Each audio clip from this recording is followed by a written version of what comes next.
Aku tidak pernah menyangka kalau dosenku bisa seambis itu padaku. Sampai minta dinas berkali-kali, aku tak pernah menyangka perasaan ini akan datang. Dulu, aku membencinya dosen yang terlalu disiplin, penuh aturan, dan selalu memandangku dengan tatapan tajam, seolah aku adalah mahasiswa paling menyebalkan di kelasnya. Tapi entah sejak kapan, tatapan itu mulai terasa berbeda. Setiap kali ia berbicara, suaranya yang dulu terdengar menekan, kini justru membuat dadaku berdebar. Suatu hari, aku terlambat mengumpulkan tugas. Ia memanggilku ke ruangannya. Hanya berdua, aku merasa gugup, tapi lebih karena kehadirannya, bukan karena kesalahanku. Ia berdiri di depan meja, bersedekap, menatapku dengan tajam. Cindy, ini bukan pertama kalinya kamu terlambat. Suaranya berat dan serius. Aku menelan ludah, mencoba mencari alasan, tapi tak satu pun yang terdengar masuk akal. Aku hanya menunduk, merasakan jantungku berdebar cepat. Tiba-tiba ia bergerak, mendekat, menyandarkan tangannya di meja, tepat di sampingku. Nafasnya terasa di dekat telingaku, hangat, dan menusuk kesadaranku. "Kenapa kamu selalu membuatku sulit, Haim?" bisiknya. Aku mengangkat wajah, mata kami bertemu. Ada sesuatu dalam tatapannya yang berbeda. Sesuatu yang membuat tubuhku seketika terasa panas. Aku tak bisa mengalihkan pandangan, seolah tertarik ke dalam pesonanya yang selama ini kutolak. Aku tidak tahu siapa yang lebih dulu mendekat, tapi tiba-tiba ruang sempit itu terasa semakin panas. Aku bisa merasakan ketegangan di udara, desir halus yang membuat tubuhku meremang. Aku sadar ini salah. Aku sadar ia adalah dosenku. Tapi entah kenapa, aku tak ingin menjauh. "Kamu sadar, ini tidak boleh terjadi kan?"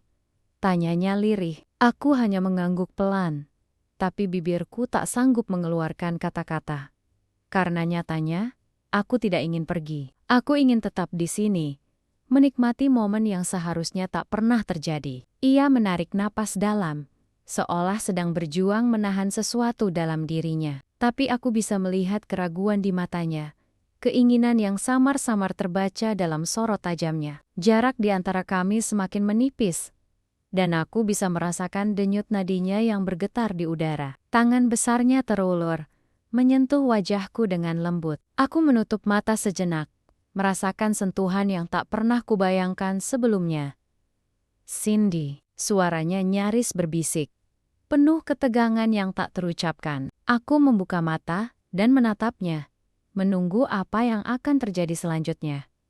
Saat itu, semua logika runtuh. Aku tidak peduli lagi tentang benar atau salah. Yang ada hanyalah perasaan yang memenuhi dadaku, membakar setiap inci keberadaanku dengan rasa yang belum pernah kualami sebelumnya. Dan dalam sekejap, segalanya berubah. Ia menatapku lama, seolah mencari jawaban dalam diamku. Lalu, perlahan tangannya turun dari wajahku, namun justru mendarat di pinggangku, menarikku lebih dekat. Aku bisa merasakan detak jantungnya yang tak kalah cepat dariku. Bibirnya hampir menyentuh milikku, tapi ia menahan diri di detik terakhir. "Cindy, jika kita terus seperti ini, aku tidak bisa menjamin aku akan berhenti," gumamnya dengan suara serak. Aku tak menjawab, hanya membiarkan jemariku menyusuri lengan kemejanya, merasakan ototnya yang tegang. Aku ingin ini. Aku menginginkannya, seperti aku tak pernah menginginkan sesuatu sebelumnya. Tapi, kemudian, ia menarik diri perlahan, melepaskan sentuhannya dengan enggan. "Kita harus berpikir jernih," katanya, menatapku dengan mata yang masih menyimpan ketegangan yang sama. Aku mengangguk, meski hatiku masih berdebar. Ia berjalan ke jendela, membelakangi aku sejenak, sebelum akhirnya berkata, "Aku tidak ingin kamu terluka, Cindy. Ini bukan hal yang mudah.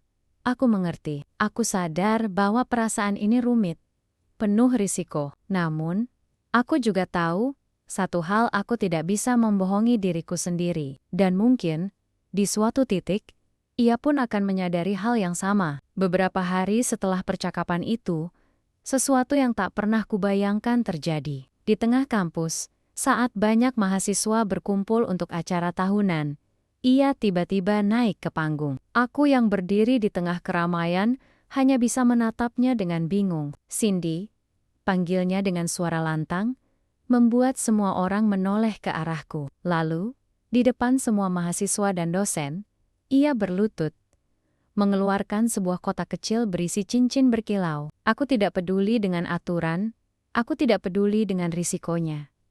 Aku hanya tahu satu hal, aku mencintaimu, dan aku ingin menghabiskan hidupku bersamamu. Cindy, maukah kamu menikah denganku? Seketika, sorakan dan tepuk tangan memenuhi udara. Aku menutup mulut, menahan haru yang membuncah. Lalu, tanpa ragu, aku mengangguk dan melangkah mendekat. Ya, jawabku penuh keyakinan. Dan saat ia menyematkan cincin di jariku, aku tahu bahwa hidupku baru saja berubah selamanya. Pernikahan kami berlangsung sederhana, hanya dihadiri keluarga dan sahabat terdekat. Aku tak membutuhkan kemewahan, hanya kebersamaan dengannya sudah lebih dari cukup. Setelah acara selesai, ia mengajakku menghabiskan malam pertama di sebuah villa di pegunungan, jauh dari hiruk-pikuk kota. Villa itu begitu indah, dengan balkon yang langsung menghadap ke lembah hijau yang luas. Udara malam terasa sejuk, namun kehangatan darinya membuatku lupa akan dingin. Kami duduk berdua di sofa, menikmati secangkir teh hangat sambil berbincang ringan. Tatapannya begitu lembut. Berbeda dengan saat ia masih menjadi dosenku yang galak. Aku masih tak percaya.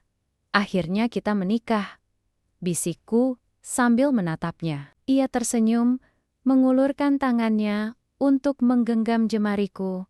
Aku juga, tapi aku tidak pernah menyesal memilihmu, Cindy.